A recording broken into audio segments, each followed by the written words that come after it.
So we're factoring trinomials, and it's very important that you note when you're dealing with a difference of two squares, difference of two cubes, addition of two cubes, or a trinomial where a is not equal to 1, the certain techniques you want to have available, certain tools you want to have.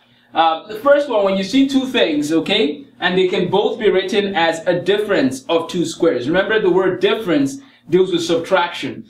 And so let's say we have x squared minus 16. Well, you can write that as x squared minus 4 squared, right? So because the two of them are squares, we can use this formula, which essentially says it becomes x plus y, x minus y. So what is x in this case? X is x. What is y? Y is 4, right? If you were to put a parenthesis around the terms, you see your x, you see your y. So this is just simply x plus 4, x minus 4. Okay, so that's difference of two squares. Now when you have the difference of two cubes, it's the same idea. If you have y cubed minus 8, well, that can be rewritten as y cubed minus 2 cubed. Again, you could put a parenthesis around the terms.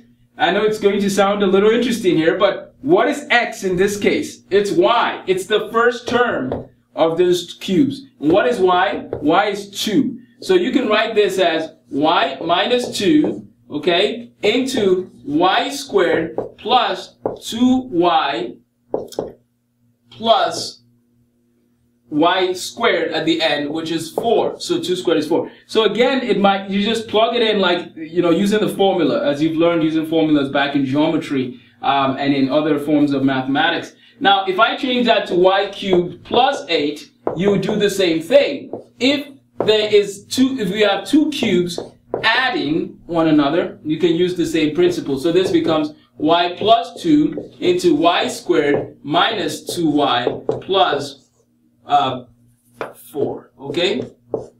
So we've changed that and to our y and our x. Okay, the last problem before I stop with this video on polynomials is to notice if you have this situation, you have to ask yourself, what is a? Well, a is 4. What is b? b is 1. And what is c? c is negative 3. So using our principle for factoring trinomials, we find a times c. a times c is negative 12. We're looking for two numbers that multiply to give negative 12 and add to give positive 1. Well, those numbers are 4 and negative 3. And so you have 4r squared plus 4r